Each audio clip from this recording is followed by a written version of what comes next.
25 miles. The top 14 not already qualified for the 500, so the first 14 finishers except the 48 car of Jimmy Johnson make the cut for Sunday's Great American Race. Here they come down for the start.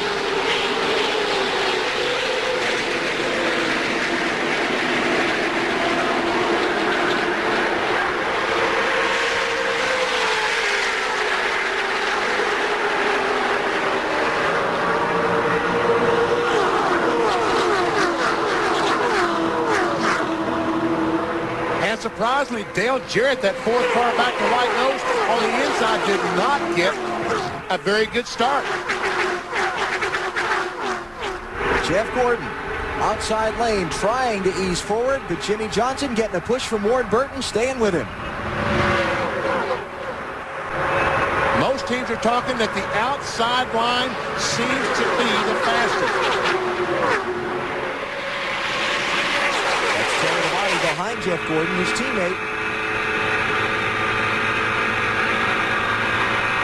And Jeff Gordon will lead the first lap from the outside pole position.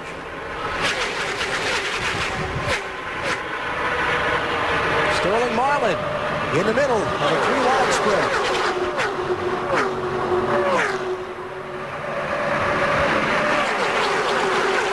I think he'll want to be there too long. You can really get away with running the middle when your tires are new and everything's cool and you got a lot of grip, but it doesn't look like he's making too many gains up there in the center like we saw with the old rule package. Geoffrey Bodine, the 09 car, going to get black flagged. He went below the yellow line on the inside of the racetrack. That is out of bounds here at Daytona. Let's go back and take a look. Here he goes down to the inside of Sterling Marlin. There's contact there. Well, it sure looked like he got pushed out of bounds to me. I mean, it looked like he was trying to go there, and it looked like Sterling came down, and I agree with Wally. And if he does take that penalty, he's basically taking himself out of the Daytona 500. Daytona 500. So that's a tough call, but I don't think he had much choice. He got knocked down there. Jeffrey 30th in time trial speed, 53rd in owner points from last year. James Finch, who he's driving for, is so. His only chance is to make the cut in this race. And I'll guarantee you those guys are arguing that point right now down on pit lane. Jeff Gordon leads. You're on board Jimmy Johnson in 5th.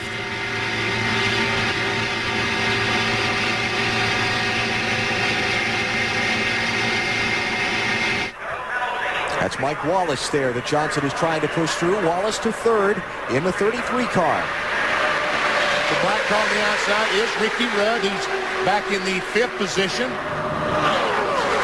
Hey, Tony, what about Geoffrey Bodine, that pass where he was black flagged? Well, NASCAR told us in the driver's meeting this morning, it is at NASCAR's discretion whether they will black flag you for that. But they also talked about if you do get pushed below the yellow line, as long as you don't advance your position, there's probably not going to be a penalty. But if you saw in the replay, he actually got by Sterling and gained the spot, and that's probably where the black flag came from. It looks like that Geoffrey Bodine is going to heed that black flag. He's slowing as he comes off turn 4. He doesn't have much choice. He either comes in for his penalty or they stop scoring his car, and it's not going to do him any good to make laps anyway. So Bodine needs a caution now. He needs to come in and make this stop and have a caution come out to let him catch back up to the field. As a matter of fact, Tony, isn't that almost exactly Dave Burns? Benny, Geoffrey Bodine is in, and he is gone. That's a stop-and-go penalty. Crew Chief Johnny Allen tried to argue with NASCAR officials against it. He said, bring it on in. Everybody settle down, and they're in and out. They need a caution now to catch back up to the field. Tony, isn't that almost exactly what happened to you in the Pepsi 400 last July? It is exactly what happened, but that was the first time that anybody had really had a questionable call on what the rule really was with the yellow line. But I think NASCAR's making it more clear to all of us what is actually acceptable and not acceptable as far as you can go across it, but as long as you don't improve your position, there won't be much of a penalty. Jeff Gordon leads. Terry Labonte is 2nd. They're stacked up from 3rd on back.